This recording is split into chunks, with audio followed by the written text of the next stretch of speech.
khususan Al-Habib Abu Bakar bin Muhammad bin Umar As-Segaf usulihi wa furu'ihi min usulihi thumma ila jami' arwahi ajdadina wa ajdadi ajdadina ila Rasulillah sallallahu alaihi wa alihi wasallam khususan Sayyidina Al-Faqih Al-Muqaddam Muhammad bin Ali wa ala usulihi wa furu'ihi min usulihi Al-Fatiha. Alhamdulillahi Rabbil Alamin Iyyaka na'budu wa iyyaka nasta'in ihdinas siratal mustaqim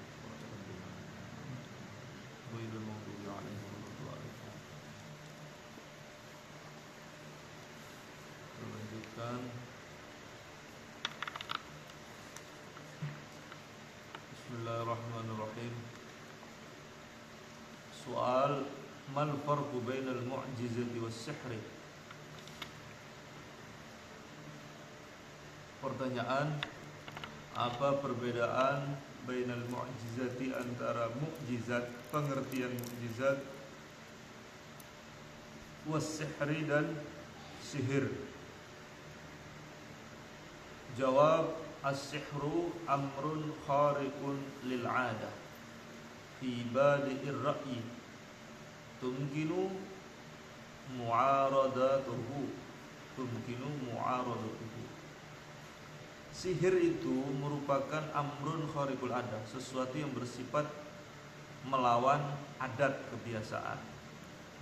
Artinya sihir itu sesuatu yang luar biasa, di luar yang namanya biasa. Kalau dalam bahasa Arab namanya khariqul adah. Fi badil amri fi badi'ir ra'yi, sepintas ya, tanpa dipikir. Jadi kalau sesuatu dilihat sepintas tanpa dipikir mendalam, ya tampak dari luar sihir itu memang amrun khariqul ada, sesuatu yang luar biasa, di luar yang namanya biasa. Namun tumkinu mu'aradatuhu, tapi masih bisa dilawan. Ya, sihir itu bisa dilawan. Di antara amaliyah yang warid dari Nabi, ini bisa diamalkan oleh siapa saja, yaitu membaca muawwidzatain, karena dua surat itu turun ketika Nabi disihir oleh seorang pemuda Yahudi, seorang gulam Yahudi. Turun ayat Qul a'udzu bil falaq dan surat Qul a'udzu birabbin nas. Namanya dua surat ini muawwidzatain, dua surat perlindungan. Maka sebelum tidur kita baca supaya selamat dari sihir. Artinya bisa dikalahkan, bisa dilumpuhkan. Mudah sekali. Bahkan sihir itu hanyalah korban orang-orang yang tidak menjaga amaliyah ruhaninya saja, termasuk amalan yang sangat kuat untuk melawan sihir. Ada orang yang gak senang sama kita, ada orang yang hasad, lalu dia menempuh jalan membaca guna-guna atau yang artinya ilmu hitam, yaitu ilmu sihir. Maka itu ada beberapa amaliyah yang ditetapkan oleh sebagian aulia, siapa yang membaca tidak akan bisa terkena sihir.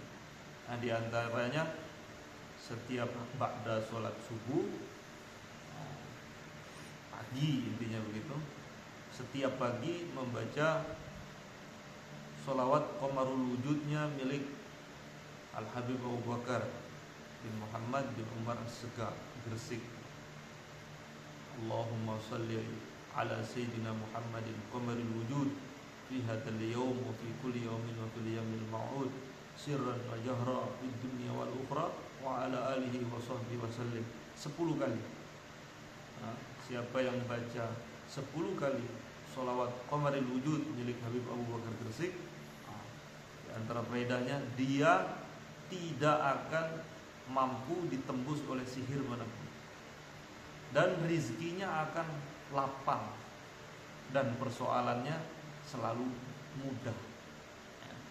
Apa saja yang dia hadapi mudah selesai. Jadi sihir itu mudah dilumpuhkan. Maka dibuatlah film sihir, ya, supaya kesan sihir itu jadi luar biasa. Sebenarnya nggak luar biasa. Tapi di sini kalau dilihat secara badi'ir ra'yi, ya sepintas begitu tanpa dipikir dalam, diurut bagaimana sih ilmunya ini, nah, gitu. Maka dia sebenarnya nggak luar biasa. Sepintas saja luar biasa, bisa berubah begini, bisa begini, bisa begitu. Nah, sepintas. Di samping itu dia mungkin mu'aradatuhu, sangat mungkin sekali untuk dilawan. Untuk ditolak itu gampang. Kenapa dikatakan mungkin dilawan, bisa dihadapi, dan dia memang sepintas khariqul ada? Li'annahu, karena sihir itu mabniun ala asbab, ilmunya dibangun atas asbab, banyak syarat, ya. Ini campur ini maka jadinya ini. Ini kalau dibacakan ini syaratnya begini, jadi begini. Nah, dia adalah ilmu yang kompleks sekali dengan sebabnya kalau terpenuhi maka ada akibat. Itu sebenarnya bagian daripada rentetan fisika, tapi bukan ilmu fisika, metafisika.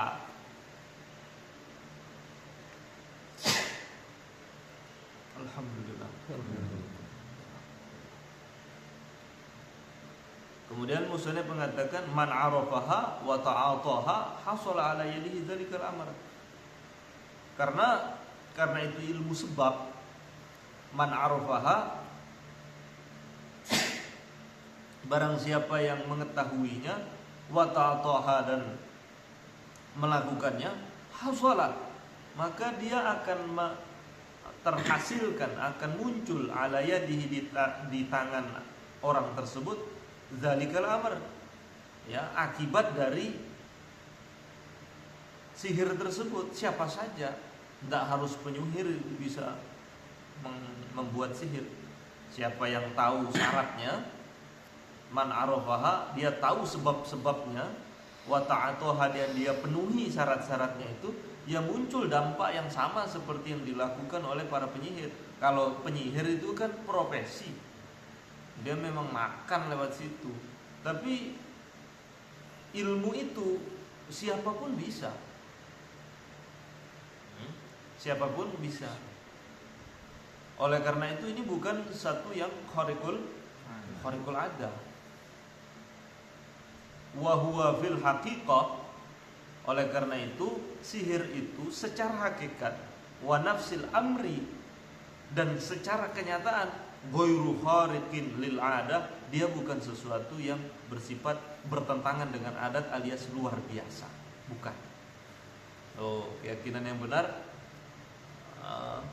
sihir itu sepintas memang penampakan luarnya khariqul ada, luar biasa memang. Tapi kalau diamati mendalam, dia nggak luar biasa. Secara hakikat dan kenyataan dia bukan termasuk khariqul ada.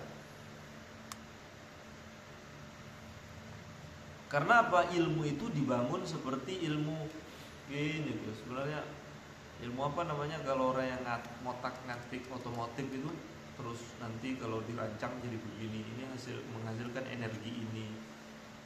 Ini arus listrik ini, magnet ini, ya, kutub ini dengan kutub ini menghasilkan alur listrik ini, dampaknya begini, polnya kekuatan, nah gitu. Ilmu mekanik itu loh. Nah kalau nanti yang pandai ngeraciknya, ini bisa dikembangkan, jadi HP, ini jadi AC. Nah, tapi itu kan ilmu zahir. Nah yang ngutak-ngatik yang jalur hitam, nah itu ada ahlinya, itu namanya penyihir. digabung tulang ini dengan tulang ini, kemudian dibacakan ini. Oh ini ada khodamnya itu kalau kita panggil, nah yang model-model begitu itu searah dengan itu. Semua bisa. Itu di tempat saya di Sumbawa itu, ibu saya yang cerita. Dulu di Sumbawa itu ada sihir terkenal namanya pedang pekur. Pedang pekur itu yang ditargetkan itu syarat dalam ilmu sihir itu harus tidur. Kalau melek itu nggak bisa. Dan objeknya itu sebuah piring berwarna putih, mungkin khusus ya piringnya itu. Kemudian dia air bening. Nah, pedangnya itu pun namanya pedang pekur karena dia pendek aja sih, kecil. Dia terbuat dari apa saya tidak tahu, itu syaratnya bagaimana saya nggak tahu. Cuma ibu saya cerita sepintas gitu saja, global. Nah itu pedang pekur itu diarahkan ke piring putih itu, kemudian dibayangkan orang yang dituju. Dibayangkan di atas permukaan air tersebut. Kalau orangnya itu kebetulan tidur, nah nanti ketika dibayangkan kemudian ditusukkan ke bayangan tersebut, itu airnya berubah jadi merah dan orangnya mati. Dan ada satu korbannya pedang pekur itu, ibu saya tunjuk rumahnya itu di depan masjid. Ketika dia mimpi buruk, maka dukun-dukun datang melacak. Oh ini ada yang mau nyerang dia lewat itu sihir pedang pekur itu. Oh ini berarti nggak boleh tidur. Akhirnya karena dia orang kaya itu dikawal, jangan tidur. Kalau tidurnya itu menjelang sudah terbit fajar, aman dia, boleh tidur dia. Kalau sudah azan subuh, tidur terus. Tapi nggak boleh tidur malam, hanya malam saja bekerjanya itu. Nah ilmu itu kan nggak ada hubungannya sama jin. Jin juga itu di kalangan jin saling membunuh itu juga ada. Jin juga perang satu sama lain, berarti ada korban. Jadi yang bunuh jin, memang jin bisa membunuh? Enggak. Jin itu juga saling membunuh sesama jinnya, sebagaimana manusia itu saling membunuh sesama manusia. Namun ini beda. Jin itu juga bisa kena sihir. Bisa.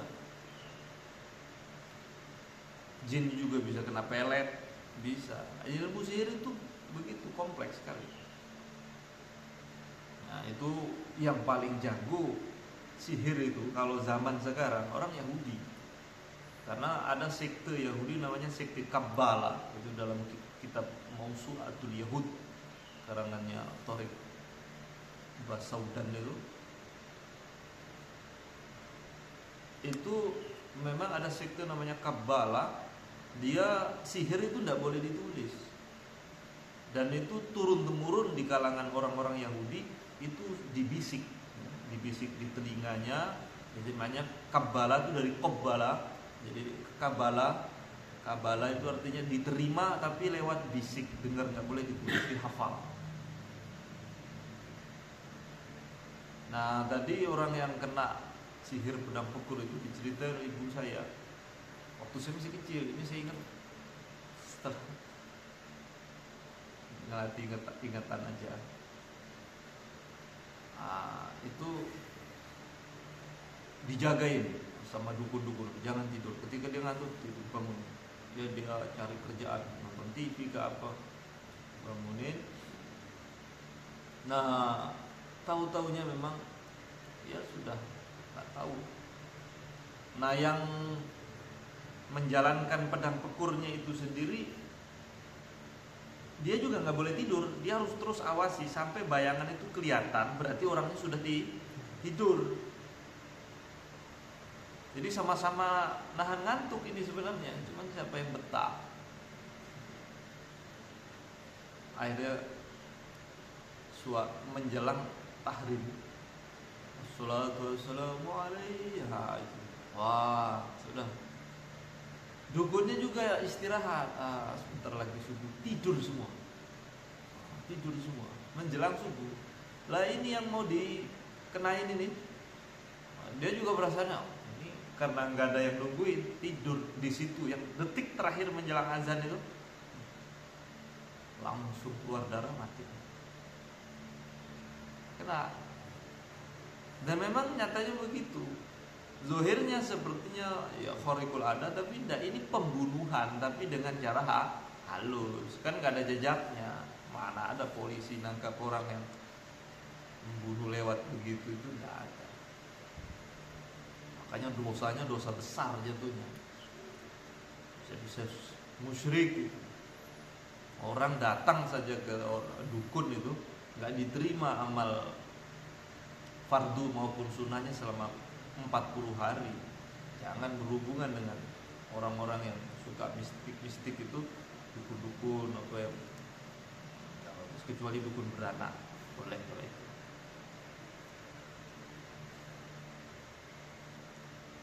Maka di sini diperjelas wahwa fil haqiqatin nafsi fil haqiqah wa nafsil amri ghairu khariqil 'ada.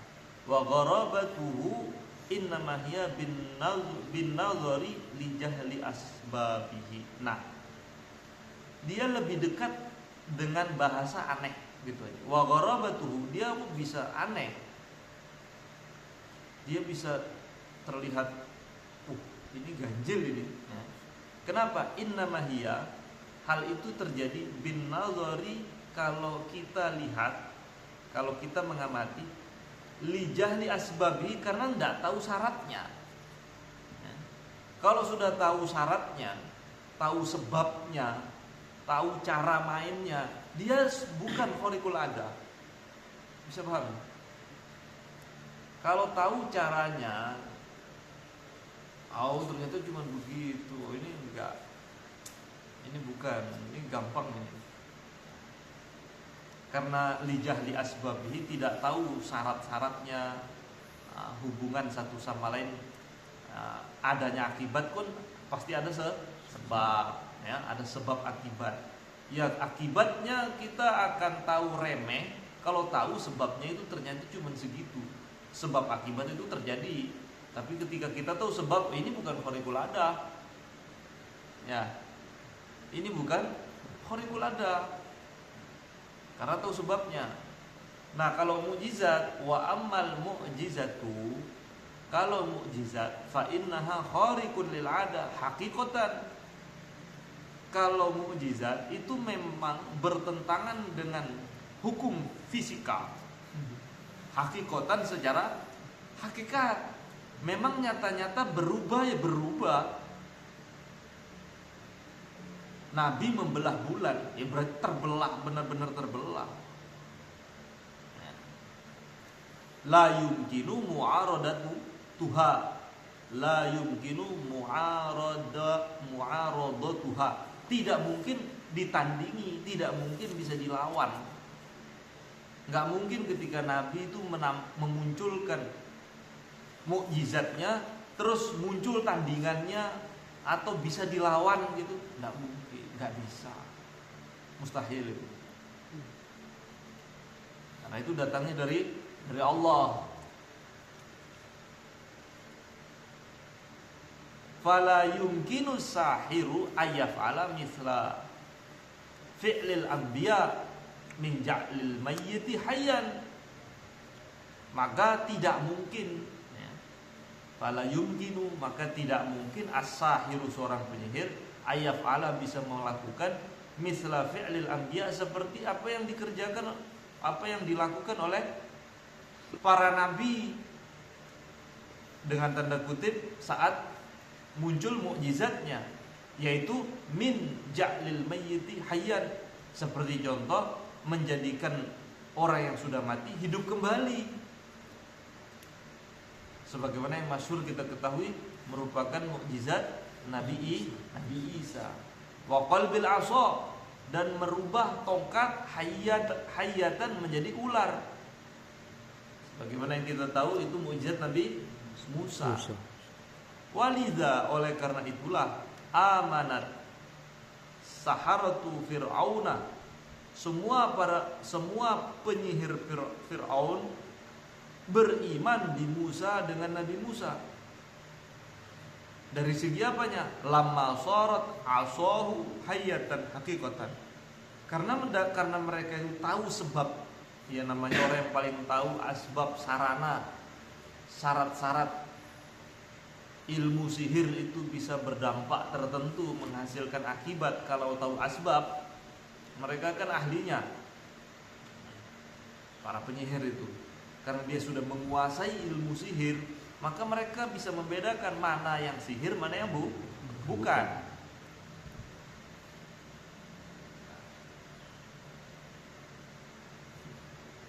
Ketika mereka melihat lamma sarat asahu hayyatan hakikatan, ketika melihat tongkat Nabi Musa berubah jadi ular hakikatan beneran, wa batala'at, dan menelan, dan ular itu menelan isiyahum, tongkat-tongkat yang dilempar oleh mereka, wahibalahum, dan tali-tali yang dilempar oleh mereka.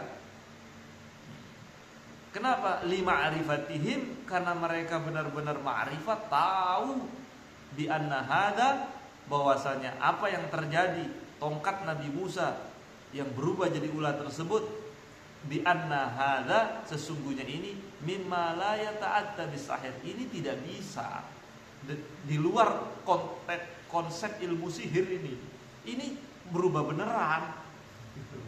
Karena kalau ilmu sihir, jadi sihir para penyihirnya Fir'aun ketika mereka melemparkan hibal itu tali-tali sihirnya, wa isiyahum, dan tongkat-tongkat sihir mereka. Makanya itu kalau tongkatnya ulama itu panjang begini, kalau tongkat penyihir sebesar pena-pena kamu itu, untuk baca-baca mantra gitu. Dia punya tongkat-tongkat.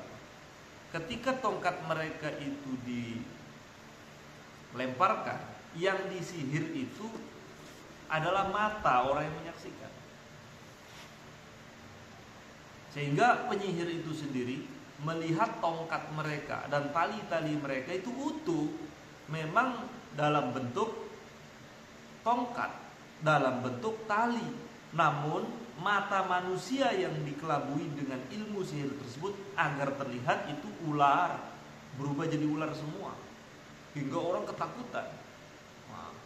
Makanya badi'ur ra'yi, sepintas tanpa ditelaah dilihat, ya sepertinya khariqul ada, tapi secara hakikah, ya hakikah secara hakikat, nyatanya ala nafsil amr, kenyataannya itu bagaimana? Itu bukan khariqul ada, itu cuman tipuan mata. Kalau tipuan matanya itu pakai supranatural, enggak kelihatan, apa baca-baca hingga di depan kamu jadi semacam di dalam pikiran kamu muncul halusinasi, dan apa yang kamu lihat ya seperti ilusi begitu, ya kayak nyata dan seakan-akan benar-benar nyata, hingga tongkatnya berubah jadi ular, itu sihir. Nah, kalau yang trik namanya sulap, bisa hilang. Itu kan karena kecepatan tangan, ada triknya, ada trik sulap.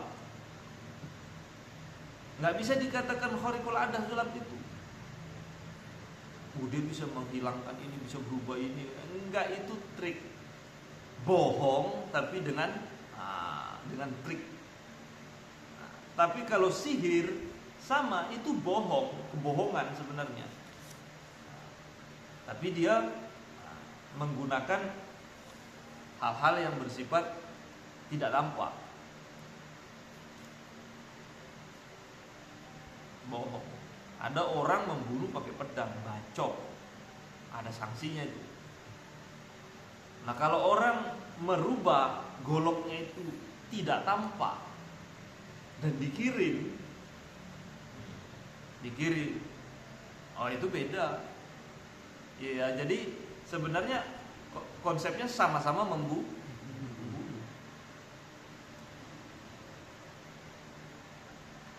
Allah.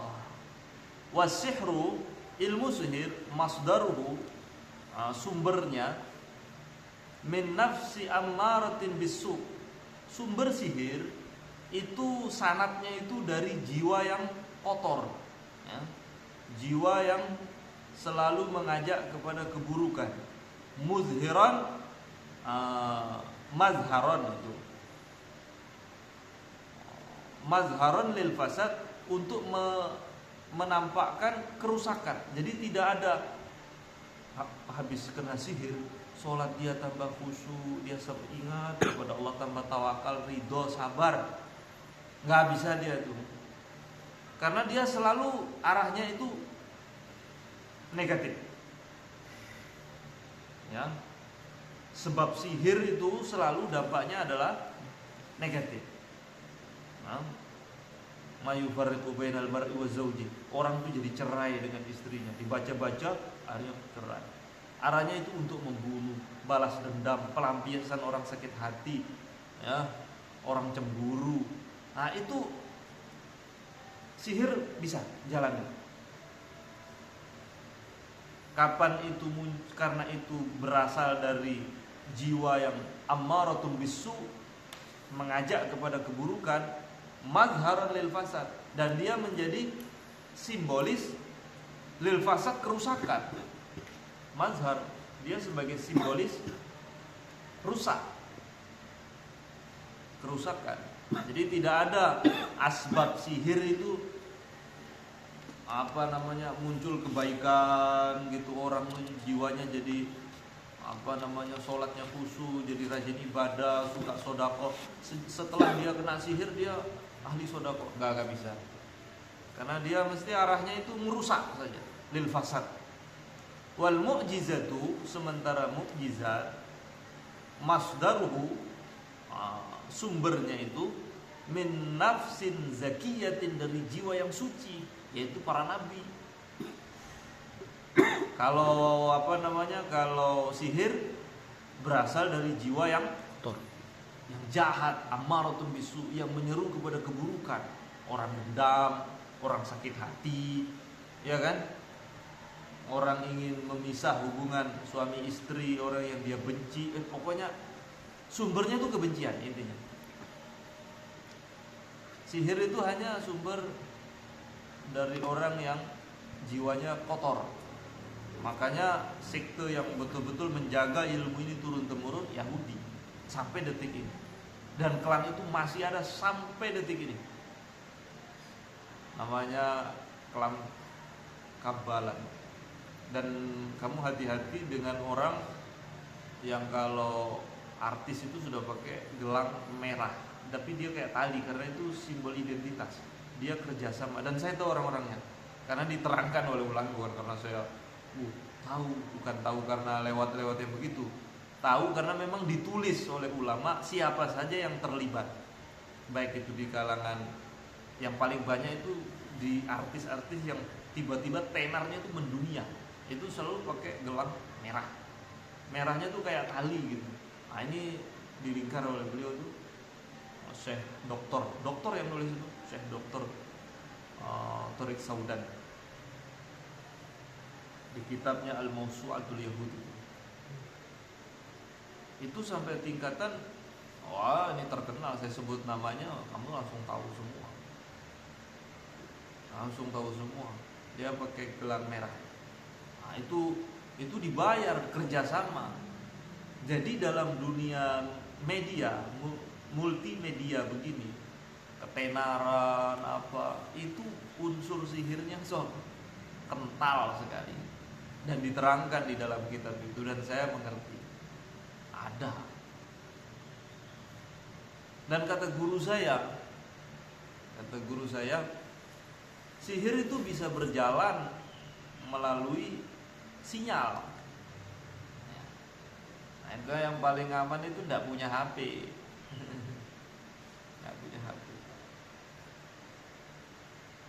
Itu kalau mampu. Kalau punya pun ya jangan terlalu intens. Kalau punya pun jangan terlalu intens sekali. Karena di dalam terutama dalam, menurut saya dalam game ya, game-game yang disediakan di dalam Play Store itu ada unsur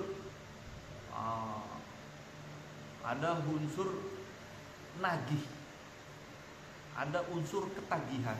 Makanya bukan HP-nya, tapi yang kita bisa akses demi atas nama tren dan sedang laku, nanti ketarik dia ke secara bertingkat-tingkat. Pertama seru untuk mengejar level, lama-lama ada seru dari versi judinya.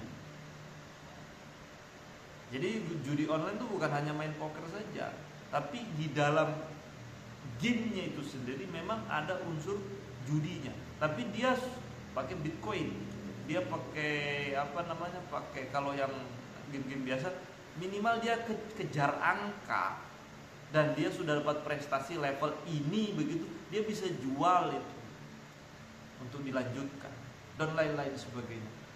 Intinya dari segi bisa merusak orang, akhirnya waktunya habis tersia-siakan, itu sudah cukup. Itu ada unsur sihirnya. Unsur sihir bisa. Saya pernah sekali itu ketemu dengan yang model begitu, sambil nelpon, tapi saya nggak menganggap itu sihir ya, nggak tahu gitu aja, nggak tahu karena penampilannya biasa-biasa saja. Cuman dia ada jaro, ya sekarang tutup matanya, di mana titik yang sakit Pak. Nah ini kan pengobatan, makanya saya nggak bilang itu yang saya hubungkan dengan sihir. Artinya ini HP bisa dijadikan media untuk hal-hal yang kaitannya metafisik, ya, supranatural bisa. Nah, itu di telepon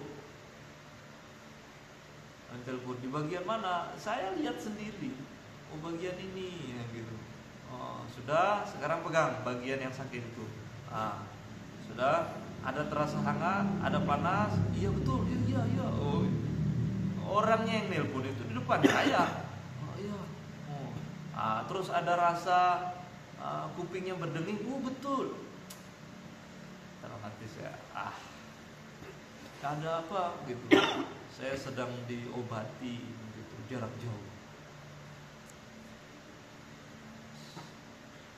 Termasuk cerita pedang pekur tadi dalam hati saya. Andai kata saya ada di situ, gampang aja, tidur aja Pak, coba baca ya Qul Falaq Nas 3 kali. Saya jamin kok kamu mati saya gantiin. Gimana cara gantiin? Sudah mati kok. Gitu. Berarti memang ajal, berarti bukan sihir. Berarti matinya ya jalur lain, begitu aja. Yang racun hanya bekerja di waktu malam, mungkin begitu. Tapi kalau sihir, enggak mungkin. Karena itu hadis Nabi. Saya lebih baik nggak percaya. Saya nggak mungkin menukar keyakinan. Saya yakin hadis Nabi, sabda Nabi pasti. Sakit kamu bohong. Nabi bilang madu itu obat segala penyakit. Saya yakin dengan sabda Nabi.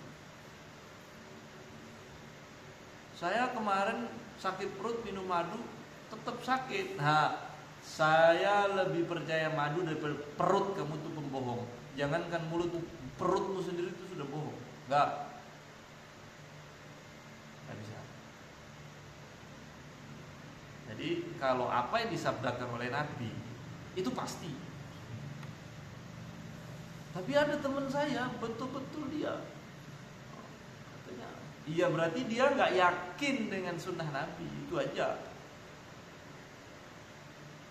Karena resep Nabi itu hanya orang yang sehat hatinya, orang yang percaya kepada beliau. Orang kafir baca kursi ngusir setan, ya setan ya ketawa. Oh kita sama, kenapa kamu bacain saya? Kita kan sama-sama setannya. Nah ini boleh begitu.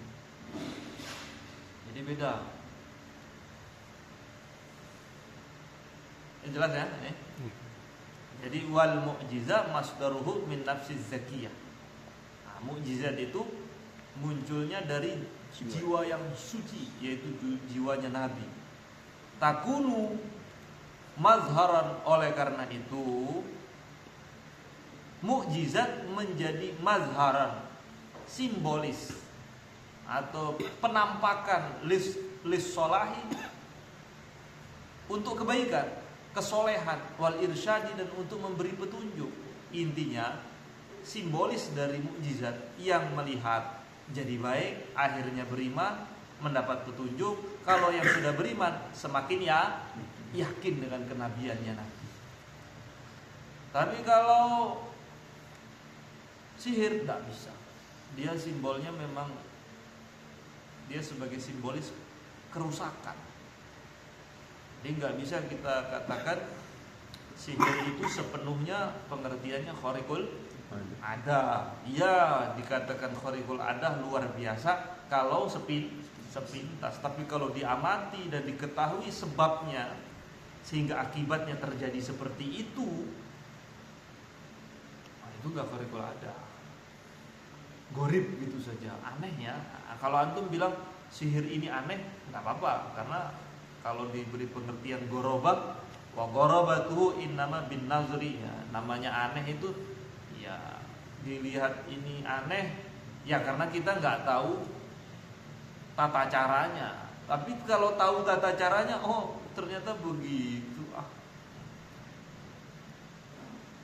Seperti contoh ya, sihir para penyihirnya Fir'aun.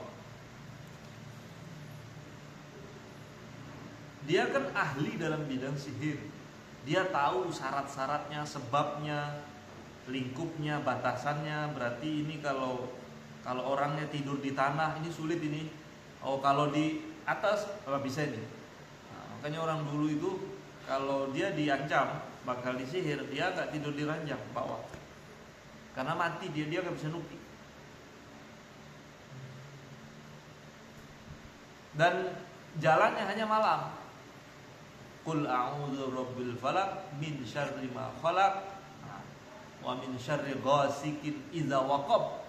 Ya. Ghasik idza waqab. Ya. Qul a'udzu birabbil falaq min syarri ghasikin idza waqab, yaitu aku berlindung kepadamu min syarri ghasikin idza waqab, yaitu dari ketika matahari tenggelam, yaitu ketika sudah malam. Kapan malam sihir jalan. Itu memang penangkalnya muawizatain, qul a'udzu birabbil falaq, qul a'udzu birabbin nas. Saya dulu punya buku sihir, buku tentang seputar sihir, tapi menjelaskan tentang apa itu sihir. Tapi babnya itu bukan untuk mempelajari, tapi babnya itu ada orang yang melakukan sihir, tuyul misalnya gitu ya, kerjasama, kalau itu akad kerjasama dengan dukun mempekerjakan makhluk tertentu. Dan tuyul itu menurut saya benar ada. Saya sendiri pernah lihat. Dan di dalam hadis pun saya pernah baca di kitab Hayatus Sahabat. Dulu di zaman sahabat ada jin yang mencuri kurma, suratuhu kagulam, ya. Bentuknya itu seperti anak kecil. Dalam hati saya ini kalau di bahasa Indonesia kan tuyul ini. Nah, ya memang nyolong sejak zaman sahabat, nyolong kurma dia.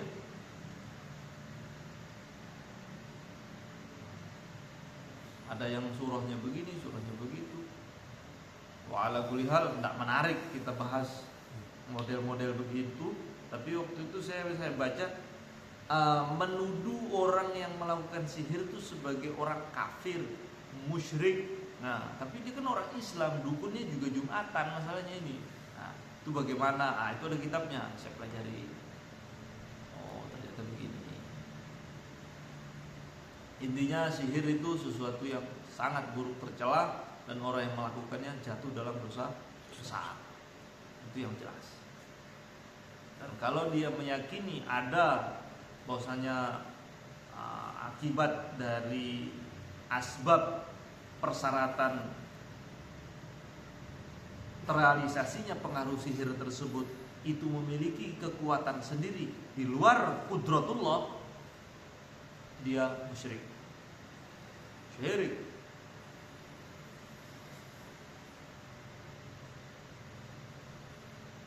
Ya hati-hati ya. Nah sekarang ini kalau hal-hal mistik seperti tuyul, pocong, di YouTube banyak, sudah nggak serem karena bisa dilihat kapan saja. Nggak ada yang serem, lampu di mana-mana, kuburan sekarang sudah tidak seperti dulu ya. Serem itu malam Jumat. Kalau dulu, kalau sekarang enggak, malam Jumat kita berdahan bareng gitu enggak. Enggak ada itu hanya omongan orang dulu. Nah, yang bahaya sekarang dan memang bisa digunakan lewat menjadi mediasi perantara ilmu hitam dengan manusia modern sekarang, ya benda yang sekiranya kita dipaksa butuh. Kita dipaksa untuk butuh. Dan ada satu hal, hampir tidak ada, ini coba tanya yang ahli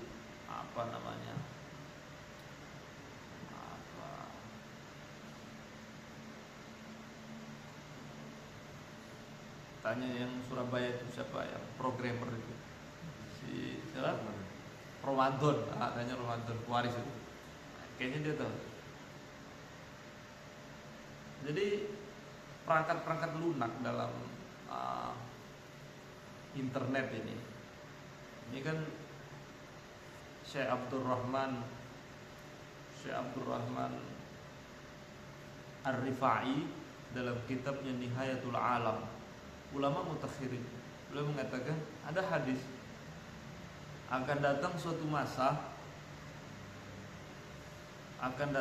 masa langit akan menjadi fitnah untuk manusia sehingga padang pasir tidak akan selamat dari fitnah langit.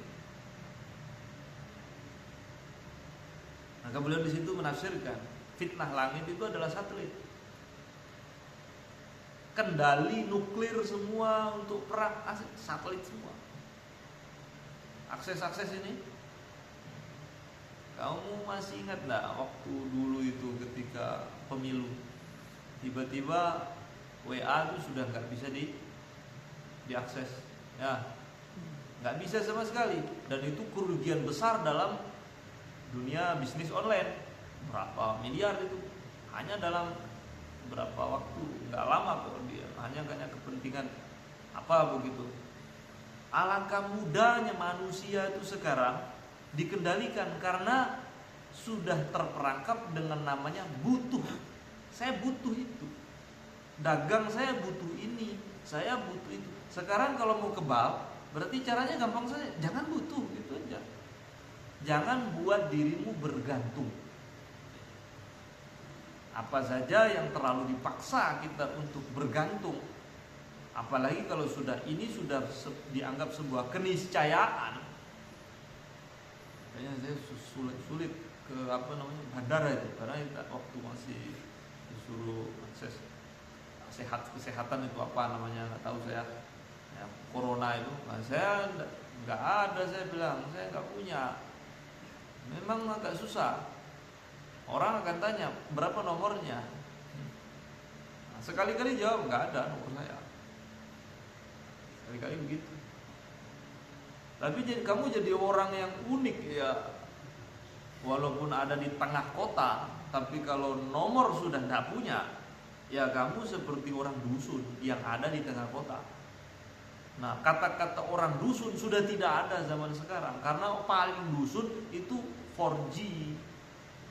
Dia bisa akses apa saja, dia bisa jalan-jalan ke Jepang, walaupun uzlah ya, masuk ke dalam gua, dia bisa belanja online, pesan Shopee, dia bisa pesan Gojek, tolong antarkan ke gua ini, bisa, gampang itu.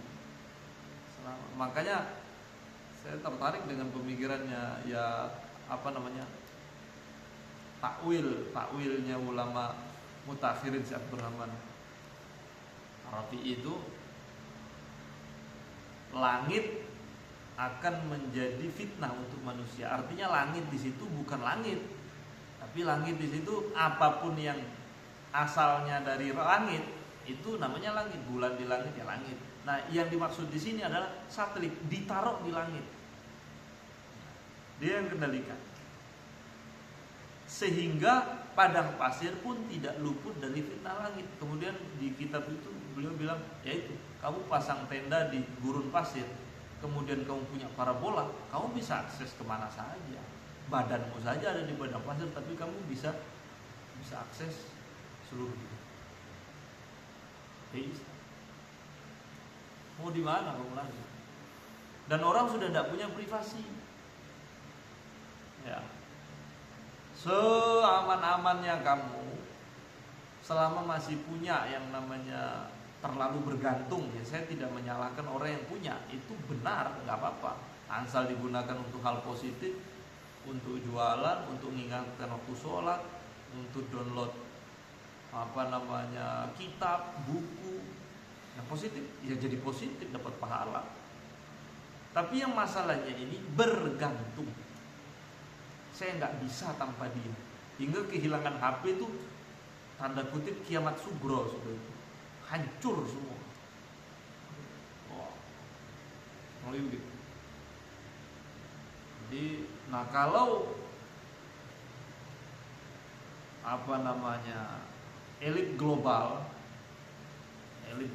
sudah ingin mempermainkan manusia ini melalui yang benda yang ini, kebergantungannya dia dengan HP, dan itu ada syarat, ada email. Kapan ada email dia sudah bisa mengakses, berarti sudah tidak ada privasi. Data kita itu longgar sekali, bisa seaman-amannya HP itu ya tidak aman, amannya dia itu ya tidak aman itu.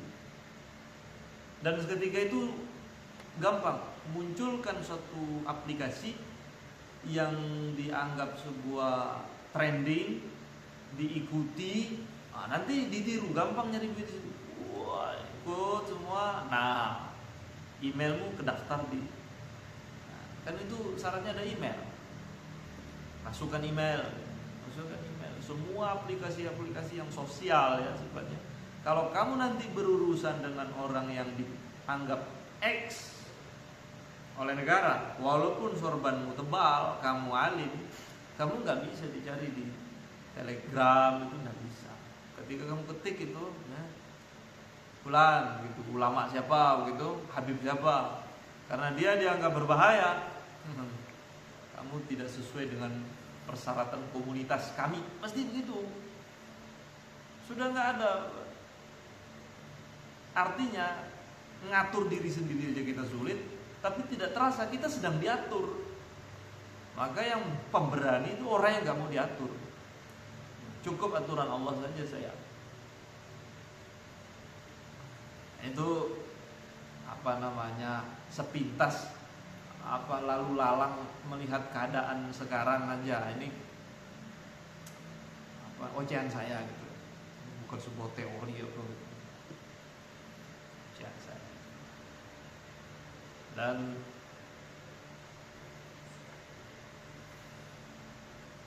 si Abdurrahman itu banyak bicara tentang sinyal itu. Fitnah sinyal.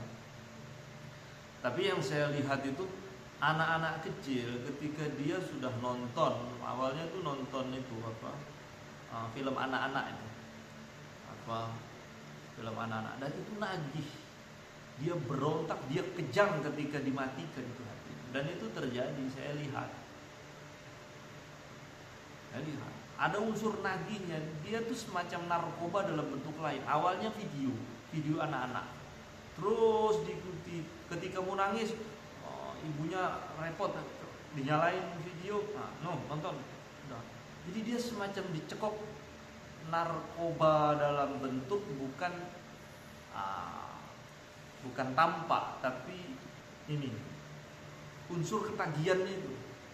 Jadi senangis kayak apapun, sampai ada beberapa itu sunat itu karena anaknya nangis kan, disunat, langsung dinyalain. Kalau itu sudah tinggi, video game, aplikasi game oleh orang tuanya tuh main game. Jadi sambil sunat tuh game, lupa, fana dia. Sampai seperti itu. Bagaimana ya? Itu burung dipotong harusnya istighfar, doa kepada Allah. Ya kan gitu. Ini sunnah. Kalau kita laki-laki, sunnah itu wajib. Kamu pahala. Harusnya gitu. Ini enggak tenggelam game. Bisa. Setakut apapun anak dengan ini itu. Nah, karena sudah terdidik begitu dan itu tidak dianggap bahaya oleh ibunya. Tapi ibunya marah sekali kalau anaknya itu kalau lama pulang. Ini waktunya pulang sekolah kok nggak pulang-pulang. Mana marah. Padahal di dalam rumah itu pun lebih bahaya karena ada bahaya yang tidak dianggap bahaya. Itu HP. Itu aja. Gimana cara kita orang tua supaya menekan anak jangan terlalu suka begitu? Gampang. Ya. Jangan terlalu tampakkan butuh kita dengan benda itu di depan anak. Ya artinya jangan sampai anak bilang, andai kata saya jadi HP itu ya dipegang, digendong, dibawa ke mana-mana, akhirnya begitu. Wallahu ta'ala a'lam bishawab. Al-Fatihah.